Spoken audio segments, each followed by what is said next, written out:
Joo, eli moi. Tässä on nyt mun 2 pupua. Tässä on Maksi, se on uros. Ja tämä on Melli, sen sisko. Ja tää on, tää on naaras. Nyt on täällä tällaista kauraa ruokana. Mistäs me syömme tällaista kauraa? Joo. Sitten.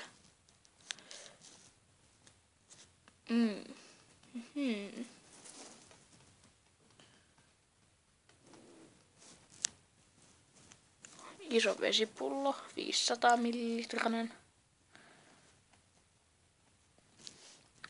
Joo. Nyt niillä on tällaisia omenapuunoksia täällä. Ne on hautailu niitä tänne. Joo. Katsotaan vähän näiden tarvikkeita nyt.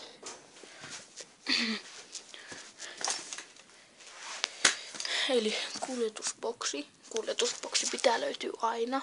Kaikilla teillä on pupu. Pitäisi löytyä.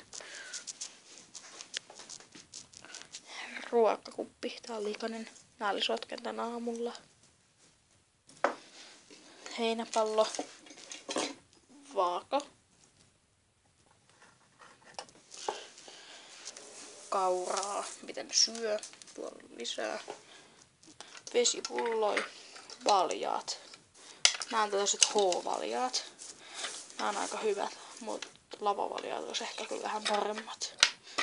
Pienet sakset, jos tää riitaa leikata. Sitten näitä pullojen kauloja tai nokkia. Nää on hajottanut aika paljon näitä pulloja. Sitten tällä on pieni pesuvesi, missä minä aina pesen yleensä jotain. Harja. Ei ole väliä minkälainen se on, kunhan se on vaan hyvä. Kynssakset. Nää, mulla on uudet tuolla alhaalla. Nää on hajoin, kun nää ei enää vapauta silleen. Tai joku tuolta lähtee jousi niinku tosta. Niin, sitten tässä on 1 pullo. Ja sitä alhaalla on vielä 1 pullo. Joo. Eli tällaista. Nää on Ranskan luppia. Ja nää tulee 6 kuukautta nyt ensi kuussa. Ja nää on tällaisia tosi kivoja kavereita. Niin, hässyttelijä leikkikavereita. Niin. No mikä Melli? Nyt pitäis siivota tää häkkiä. No nyt muistan siivota, mut pitäis siivota. Joo, noin.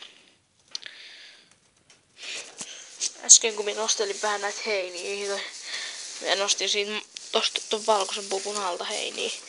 Kun se oli syömässä, niin se vähän puras minua tässä sormen päällä, mutta ei siihen tullut mitään. Ja heinää tietysti pitää aina olla. Ja sitten joku tällainen lapio, millä siivoo häkin. Ootas viestää muuten itse asiassa tonne.